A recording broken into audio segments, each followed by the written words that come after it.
Vande Bharat train का नई दिल्ली से खजुराहो के बीच 12 तारीख से शुभारंभ हो चुका है। एक दिन पहले प्रधानमंत्री नरेंद्र मोदी द्वारा दिल्ली से हरी झंडी दिखाने के बाद यह देर रात खजुराहो पहुंची थी। यहां से अगले दिन सुबह यानी 12 तारीख को सुबह 9 बजे स्थानीय सांसद वीडी शर्मा जी के द्वारा उसे हरी झंडी दिखाई गई और कुछ पलों पश्चात छतरपुर पहुंची, जहां से यहां पर केंद्रीय मंत्री और सांसद वीरेंद्र खटीक ने यहां से उसे हरी झंडी दिखाकर रवाना किया।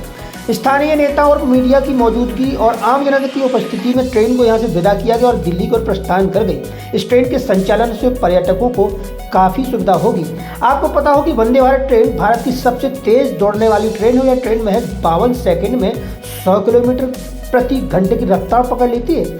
सभी वंदे भारत ट्रेन पूरी तरह से वातानुकूलित हैं और उनमें स्वचालित दरवाजे होते हैं और ट्रेन के चेयर को 180 डिग्री तक घुमाया जा सकता है। सांसद विष्णु दत्त शर्मा जी के अथक प्रयासों के चलते वंदे भारत एक्सप्रेस, जो कि काफ़ी समय से लंबित थी, अब उसकी मांग पूरी की गई है।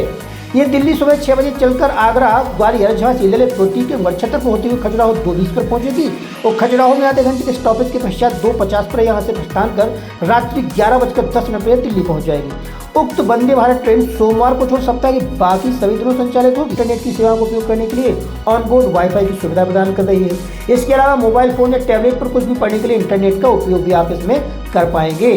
जीपीएस आधारित उन्नत प्रणाली तो होगी ही, इसके साथ ही आपको आने वाले स्टेशन और सूचनाओं के बारे में अपडेट करेगी और ट्रेन में स्वच्छता की समस्या को हल करने के लिए जैव वैक्यूम शौचालय भी बनाए गए हैं। ट्रेन के सभी डिब्बों में यात्रियों की पूरी सुरक्षा के लिए सीसीटीवी कैमरे लगाए गए हैं और ट्रेन के ऑटोमेटिक दरवाजे केवल तभी खुलेंगे जब ट्रेन पूरी तरह से रुक जाएगी, यानी ट्रेन तभी चलना शुरू करती है जब दरवाजे पूरी तरह से बंद हो जाते हैं। ट्रेन के पेंट्री में भोजन और पेय पदार्थों को गर्म करने और ठंडा करने के लिए बेहतर गुणवत्ता के उपकरण भी दिए गए हैं। हालांकि ट्रेन को लेकर मिलीजुली प्रतिक्रिया है और आम आदमी इसमें कितनी सहूलियत महसूस नहीं कर रहा या कर रहा है, इसको लेकर अलग अलग सोचना है। बिजनेस क्लास के लोगों को हालांकि लोग फायदे की बात कर रहे हैं और वैसे काफ़ी खुश नजर आते हैं। आइए बात करते हैं छतरपुर के स्थानीय लोगों से और जानने की कोशिश करते हैं कि क्या इससे आम लोगों को फायदा होगा या नहीं और वह इस ट्रेन के संचालन को लेकर क्या सोचते हैं। नमस्कार, छतरपुर रेलवे स्टेशन पर आप सबको बहुत बहुत स्वागत है। अभी फिलहाल वंदे भारत एक्सप्रेस को यहाँ से हरी झंडी दिखाकर रवाना किया गया। हमारे साथ कुछ यात्री मौजूद है और हम सीधे उनसे जानने की कोशिश करते हैं कि कैसी खुशी महसूस कर रहे हैं। नमस्कार, बहुत बहुत स्वागत है आपका जनता की बात में। और आज वंदे भारत ट्रेन का शुभारंभ हो चुका है, क्या महसूस करते हैं आप? बुंदेलखंड के लिए स्वागत कैसी लगी आपको? जी, निश्चित रूप से छतरपुर के लिए एक बहुत बड़ी, ना केवल छतरपुर के बल्कि पूरे बुंदेलखंड क्षेत्र में इसमें जो आर्थिक गतिविधियां हैं वो तो निरंतर बढ़ेंगी ही और जो भारत शासन का जो फैसला है वो शानदार है। हमारे पास जितने भी टूरिस्ट प्लेस हैं वहाँ पे कहीं ना कहीं जो विदेशी सैलानी आते हैं उनको भी लाभ होगा और निश्चित रूप से जिस तरीके से विकास कर रहा है बुंदेलखंड उसको एक गति मिलेगी इस वंदे भारत एक्सप्रेस। एक थोड़ा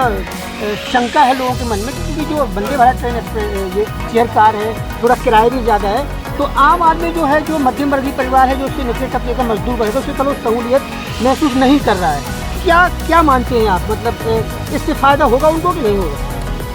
हाँ, ये एक बहुत अच्छा सवाल है कि जो मध्यम वर्गीय परिवार हैं या गरीब तबके के लोग हैं उनके लिए तो इस तरीके की जो ट्रेनें हैं वो कहीं से भी शुरुआती तौर पे देखा जाए यदि हाँ इसमें कुछ प्रधानमंत्री जी कुछ ऐसा करें कि 1-2 ऐसे कोच इसमें लगा दें जिससे हमारे जो गरीब वर्ग के लोग हैं या फिर जो किराया है वो थोड़ा सा कम कर सकें। ऐसे मैंने कभी सुना नहीं कि वंदे भारत में उसको कभी ये स्पेशल कोच या एक्स्ट्रा कोच या जनरल कोच लगाए गए हों, लेकिन इतना मान सकते हैं कि कुछ लोगों से मेरी बात हुई है तो उन्होंने ये कहा है, इतना मान सकते हैं कि जो कुरुक्षेत्र एक्सप्रेस ट्रेन चलती थी उसमें जो रश होता था, उसमें जो भीड़ होती थी, यहाँ के जो संभ्रांत कह सकते हैं, जो पढ़े लिखे लोग हो सकते हैं, जो पैसा अफोर्ड कर सकते हैं, वो अब इस पे जाएंगे तो उनके लिए पर्याप्त स्पेस मिलेगा, इससे वो सहूलियत महसूस करेंगे। ये हो सकता है, क्या मानते हैं? जिस सवाल पे वैसे जो जिस तरीके का किराया वंदे भारत में है, लोग फ्लाइट का किराया अफोर्ड करेंगे। आप जब इसका किराया लेने जाएंगे तो फ्लाइट से जाना व्यक्ति कितना पता है कितना है किराया इसका? ये लगभग 2000 के आसपास होगा, 1500 से 2000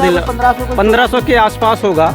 तो आप 2000 लगा के आप फ्लाइट से भी जा सकते हैं। तो ये केवल कहना है कि कुरुक्षेत्र बहुत ज़्यादा फर्क है, ये तो डिफरेंट बहुत ज़्यादा है। हाँ जी, क्रीमी लेयर के लिए बहुत अच्छा हो सकता है। आप क्या मानते हैं, आपको क्या लगता है? देखिए, मेरा आपको निवेदन है रेल मंत्रालय से इसके किराए में थोड़ा सा कमी की जाए। अच्छा, रेल मंत्रालय से सीधे आप अपील करना चाहेंगे कि इसका थोड़ा किराया कम हो तो आम लोगों को भी सहूलियत हो सके। अच्छा, और क्या महसूस कर रहे हैं? जैसे ये ट्रेन है, एक दिन में सुबह जाएगी, शाम को आएगी, किन लोगों को ज़्यादा इससे थोड़ा सहूलियत होगी, किन लोगों को ज़्यादा थोड़ा आराम मिलेगा? इसमें जो हमारा व्यवसायी वर्ग है और जो माल कई बुक करने के लिए दिल्ली जाता है। हाँ, कई पेशेंट रहते हैं जो अर्जेंट में जिन्हें दिखाना रहता है, तत्काल दिल्ली वगैरह रेफ़र होते हैं मरीज़, उनके लिए इसमें बहुत सहूलियत हो जाएगी। आप भैया आप युवा कभी गए हैं दिल्ली कभी?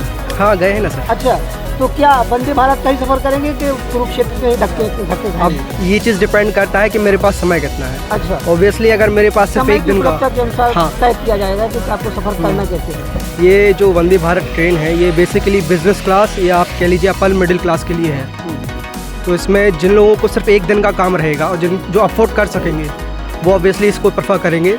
और जहाँ तक बात रही इसकी प्राइसिंग की, तो ऑब्वियसली अभी क्या है, इसकी डिमांड ज़्यादा है और जो इसकी प्रोवाइडेशन है वो कम है। जैसे जैसे इस ट्रेन्स बहुत ज़्यादा होने लगेंगी, इसकी प्राइस भी सरकार कम करने की कोशिश करेगी। बहुत अच्छी बात कही युवा ने कि हो सकता है भविष्य में इसका किराया कम हो जाए, थोड़ा और सहूलियत महसूस करें आप सभी लोग। आप क्या मानते हैं, आपको क्या लगता है? अच्छा है, मतलब एक नई शुरुआत है।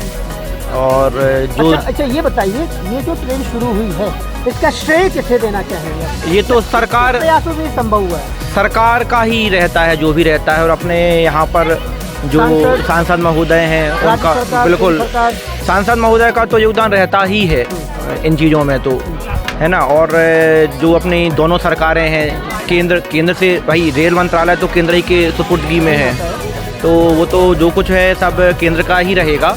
और इसमें माननीय प्रधानमंत्री जी का अभी वो ना चाहते तो कैसे होता, तो संभव नहीं था।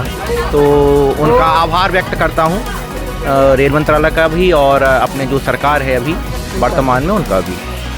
तो ये हमारे साथ कुछ लोग मौजूद के स्थानीय लोग हैं, उनको इनका कहना है कि इनको बेहद खुशी हुई है और जिस तरीके से इस ट्रेन का संचालन किया है, हालांकि कह सकते हैं कि बिजनेस क्लास के लोग हैं, संभ्रांत परिवार के लोग हैं, वो सहूलियत महसूस करेंगे। लेकिन अगर भविष्य में इसका थोड़ा किराया कम हो जाए तो आम पब्लिक को भी इसका फ़ायदा हो सकेगा और वो भी इसका लाभ उठा सकेगा। बहुत बहुत शुक्रिया आपका, जानकारी की बात।